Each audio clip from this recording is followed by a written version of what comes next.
Hello everyone, Dr. Polaris here. Even though I like to cover obscure extinct animal groups on this channel, I must admit that the subjects of my videos are often biased towards large and impressive beasts. However, the evolution of smaller creatures is equally, or sometimes more important, as these make up the vast majority of animal biomass in a variety of ecosystems. Among the mammals, there is perhaps no better example of this than the Gliriforms, a lineage that contains the rodents and Lagomorphs. These are among the most common and speciose of all mammals, with the rodents alone making up 42% of all placental species. The Lagomorphs represent the far less diverse sister group of the rodents, containing the rabbits, hares and pikas, with both clades sharing a similar dental pattern, which includes enlarged and forward-pointing incisors adapted for gnawing, a lack of canine teeth, and a prominent gap or diastema between the incisors and the cheek teeth. Both also lack the ability to produce the enzyme cellulase, and they have special bacteria in their gut for aiding in the digestion process to make up for this. However, there are also some notable differences, the most prominent of which would be that rodents possess a single pair of chisel-like incisors in the upper jaw, while Lagomorphs have two pairs of these. The latter also tend to be strictly herbivorous, while the former have developed an expansive range of diets, which include insectivorous, omnivorous, and grazing forms. Both groups first appear in the fossil record during the Paleocene, with the divergence date for both being close to the KPG boundary. The common ancestors of Gliriforms were probably similar to the Anagalids, a group of relatively obscure insectivorous mammals that were native to China and Mongolia from the early Paleocene to the beginning of the Oligocene. These were good diggers and possessed heavily worn teeth, indicating that they consumed earthworms and other soil-dwelling invertebrates. They were probably somewhat similar to modern African Sengis, and their range indicates that Gliriforms probably evolved in Asia, perhaps during the latest Cretaceous. By the late Paleocene, the first true members of rodents and Lagomorphs had emerged. The rise of these animals in Asia is due to the fact that local multituberculate faunas were severely affected by the Cretaceous-Paleogene extinction event and never fully recovered, unlike their North American and European relatives. In the resulting ecological vacuum, rodents and other Glires are able to evolve and diversify, taking the niche left by the extinct multituberculates. As Glires spread into Europe and North America during the Paleocene-Eocene thermal maximum, local multituberculate faunas declined, until the last of these ancient mammals died out during the late Eocene. This does not mean that Glires necessarily outcompeted multituberculates, with the decline of these animals beginning in the Middle Paleocene, suggesting that other factors may have been at play here. Regardless, the rodents quickly became incredibly diverse during the Eocene, too diverse to be covered in this video, so we will instead move on to examine their Lagomorph cousins. The oldest known members of this clade were forms such as Mimotona, a tiny insectivorous animal from the mid to late Paleocene of China, first appearing roughly 60 million years ago. Although known only from fossilized teeth and partial skulls, it can be demonstrated that Mimotona would have more closely resembled modern pikas than rabbits, and it probably possessed a shortened tail, differentiating it from the earliest rodents, which would likely have had longer tails. The insectivorous lifestyle would be quickly dropped by later Lagomorphs, which transitioned into stricter herbivory. Indeed, some early forms became almost rabbit-like in appearance, such as the early Eocene genus Gomphos from Mongolia. About the size of a small domestic rabbit, Gomphos already possessed large thumping hind feet and a gracile build, suggesting that it was a fast-moving hopper, albeit not as well adapted for this lifestyle as its modern relatives. This animal lived in humid tropical forests, where it would have fed on low-growing soft vegetation, while keeping an eye out for mesonychid and oxyenid predators. It would have escaped by hopping away into the undergrowth, a response that would serve its later relatives well as ecosystems opened out during the late Eocene and Oligocene. In fact, Lagomorphs as a whole were not particularly common during the Eocene, with the modern families Leporidae, the rabbits and hares, and the Ocotontids, the pikas, probably diverging from each other towards the end of the period. Animals close to the origin of both groups include Megalagus, a relatively large form that inhabited what is now the Great Plains region of the United States and Canada across the Eocene-Oligocene boundary. Weighing up to 2 kilograms, studies of the brain case of Megalagus have shown that while it possessed a strong sense of hearing, it also relied more heavily on smell than modern rabbits do, and it was also not as agile. This can be explained by the fact that the genus dwelt in forested conditions and was not yet adapted for more open grassland habitats. Another late Eocene or Oligocene lagomorph, Paleolagus, was widespread and successful across North America, with up to 8 species being described. Skeletal features indicate that this genus was very close to the common ancestor of rabbits and pikas, with Paleolagus being an adaptable inhabitant of both forests, shrubland and savanna. Its hind legs were shorter than those of rabbits, indicating that it was not as well adapted for hopping and probably ran away from danger as pikas do. The divergence and diversification of the true rabbits and pikas soon followed, which coincided with the proliferation of C3 grasses during the Oligocene, a type of foodstuff that lagomorphs were well adapted to handle with their snipping incisors and increasingly high-crowned molars. The pikas of the family Ocodontidae probably diverged from their leporid cousins during the late Eocene,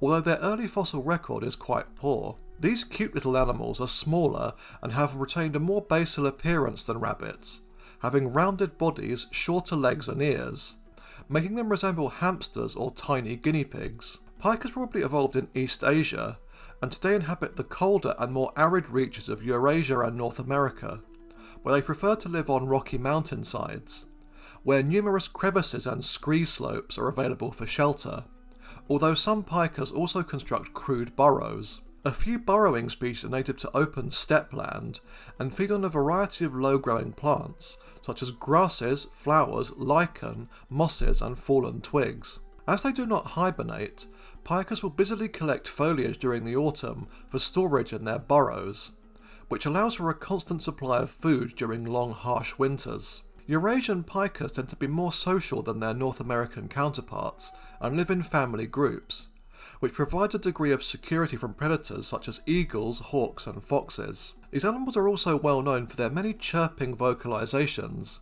which are utilised for attracting mates, territory defence, and to warn family members of predators. All modern species are members of a single genus, Ocotona, and have declined quite drastically in range after the end of the last glacial period, when pikas were found across the vast mammoth steppe grasslands of Eurasia, reaching as far west as the British Isles. However, the zenith of pika diversity came earlier during the Middle Miocene, when much of Eurasia and North America was covered by open savanna grassland and shrub.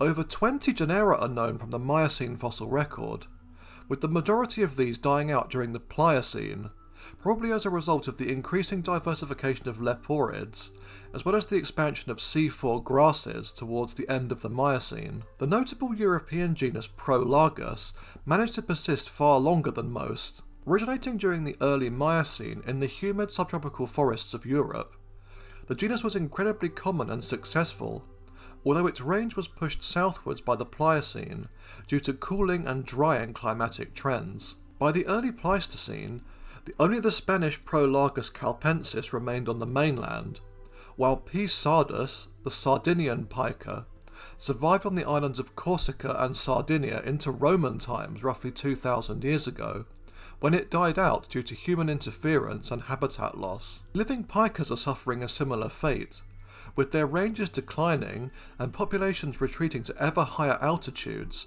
due to a warming climate and environmental degradation. Let's hope that these cute little fuzzballs can persist into the future if humans get their act together and work to protect them. Meanwhile, the leporids really started to come into their own during the second half of the Miocene, responding well to the spread of dry, open grasslands. This family is characterised by increasing adaptations for a rapid hopping locomotion, which included the development of enlarged hind feet and longer limbs than was typical for pikas. Leporids are also larger than their more marginal mountain-dwelling cousins, and far more suited for living an active lifestyle away from the safety of rocks. Although this leaves them with fewer places to hide from a variety of predators, rabbits and hares are more than capable of giving foxes, weasels, canids and birds of prey the slip, with their numbers bouncing back quickly due to their famous ability to churn out offspring. Living forms range quite noticeably in appearance and lifestyle, including large cursorial and leggy species such as hares, the now ubiquitous burrowing European rabbit, and tiny puffballs like the Mexican volcano rabbit. A good example of an early leporid is the genus Hypolagus, which originated in the Middle Miocene of North America and quickly spread into Eurasia during the Pliocene, producing up to 12 species. The genus persisted in continental Europe until the Middle Pleistocene, when the fast-running hare-like Hypolagus brachionathus became extinct, possibly due to competition with true hares. A variety of other fossil taxa have been described, but are quite poorly known and understudied, with leporid remains often being very partial due to their lightweight bones. However, one extinct genus of rabbit was anything but lightweight. This was Neuralagus rex, a large robust bunny endemic to the island of Minorca during the Pliocene. About the size of a Springer Spaniel dog and weighing in at 12 kilograms or 26 pounds, Neuralagus would have been a slow-moving herbivore unable to hop like other rabbits, instead being limited to a slow trundling walk. It was about 10 times heavier than the living European rabbit, with a comparatively small skull relative to its body size, and small sensory receptors suggesting reduced senses of hearing and eyesight. These features developed as a result of very limited predation, with Pliocene Minorca lacking any large carnivores or competing herbivores. However, when the island redeveloped a connection to the neighbouring Majorca at the end of the Pliocene, this allowed for the arrival of new competitors, such as the goat-like artiodactyl Myotragus. This spelled doom for Neuralagus, which promptly became extinct. As far as living leporids are concerned, the most basal genus appears to be the rare and cryptic Nessalagus, with two species known as the Sumatran striped rabbit and the Annamite striped rabbit. These are native to Indonesia and Southeast Asia, being nocturnal and inhabiting closed tropical forests. Very little is known about these animals, with genetic testing revealing that the African red rock hares and the Bunyoro rabbit of Central Africa are its closest relatives. Another relatively basal leporid is the adorable volcano rabbit, the second smallest leporid. With small rounded ears, a fluffy grey coat and short legs, the officially named Romerolagus weighs between 390 and 600 grams. Native to just 4 volcanoes to the south and east of Mexico City, this animal is classified as endangered and requires long tussocks of grass in order to hide and evade predators. As such, this animal is very vulnerable to climatic changes, as well as to human modifications to its preferred mountainous habitat. Following on from this are the final two leporid subgroups. The first of these are the hares of the genus Lepus. Confusingly, some species of Lepus are referred to as jackrabbits, even though they are technically hares. These animals are the largest modern lagomorphs, with leggy, rangy builds and a preference for living in more open habitats. Unlike many other leporids, hares are often solitary, either living alone or in pairs, and do not dig burrows in order to hide from predators. Instead, their natural instinct is to run at speeds of up to 50 miles per hour over short distances. Hares do not bear their young below ground in a burrow as do other rabbits, but rather in a shallow depression or flattened nest of grass called a form. Young hares are adapted to this lack of physical protection, relative to that afforded by a burrow, by being born fully furred and with their eyes open. They are hence precocial, being able to fend for themselves soon after birth. By contrast, most rabbits are altricial, being born blind and hairless. The many lepus species are native to Africa, Eurasia and North America, representing a very successful radiation. The final leporid clade are the so-called true rabbits, containing the Pan-American cottontails of the genus Sylvilagus, being widely dispersed across both North and South America. These animals are a familiar element of local wildlife for millions of people, with their closest relative being the tiny pygmy rabbit. This little fuzzball is the world's smallest leporid, weighing between 300 and 500 grams as adults, and resembles the distantly related volcano rabbit in many ways, being clothed in a fluffy grey coat, inhabiting similarly mountainous terrain, albeit in the Great Basin region of the western United States. Like their Mexican counterpart, the pygmy rabbit requires a dense cover of grass and sagebrush in order to survive, and are reluctant to cross open spaces, fearing attack by soaring raptors, badgers and foxes. Two other leporids in the opposite position are the riverine rabbit of the genus Bunalagus and the Anami rabbit Pantalagus. The former is a critically endangered inhabitant of the Karoo Desert in South Africa, of which just over 1,000 individuals are thought to remain. In addition to habitat loss and degradation, female riverine rabbits only give birth to a single young per year, which is very unusual for a lagomorph. This already causes naturally low population numbers, which is certainly not helped by human interference and hunting. Its closest relative is the Anami rabbit, which is only native to two small islands between Kyushu and Okinawa, Japan.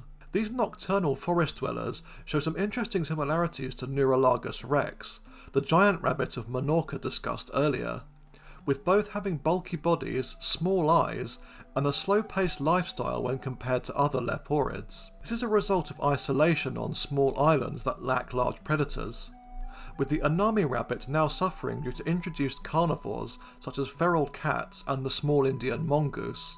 Thankfully, conservation efforts are in place to help protect this endangered species, a luxury that Neuralagus did not have.